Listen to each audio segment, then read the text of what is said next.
Hello and welcome to Indian Kitchen Flavors. Today I'll be showing you how to prepare tangy green chutney that you can use as a spread on your sandwiches or any kind of rolls that you make. Before starting the recipe, if you haven't subscribed to my channel yet, please do subscribe and hit the bell icon to get notified of my new videos as soon as I upload them. So let's get started and have a look at the ingredients required.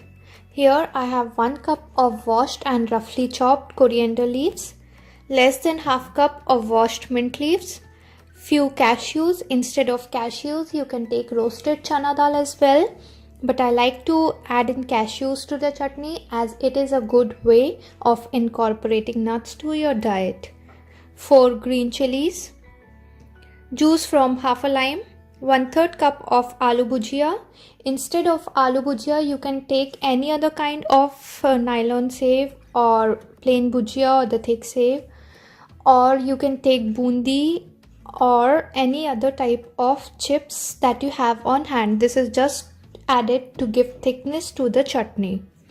Salt to taste, half teaspoons of black salt or kala namak, half teaspoons of roasted cumin seeds powder, half teaspoons of chaat masala powder, and water if required to adjust the consistency of chutney.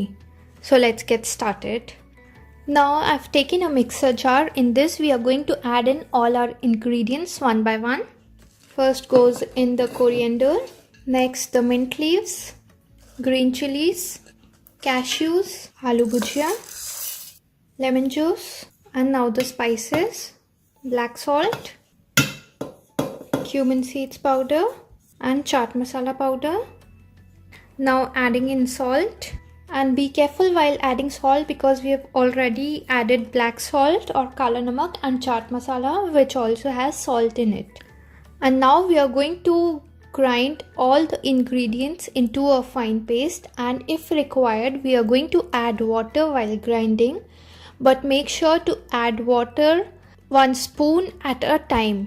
Now after grinding for a while, my ingredients are like this. I'm going to scrape off everything so that it comes in the middle.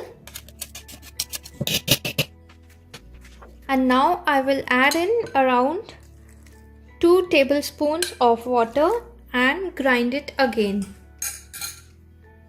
So here our chutney is all ready to be used. As you can see, the consistency of chutney, it's quite thick. I added around 3 tablespoons of water while grinding the chutney.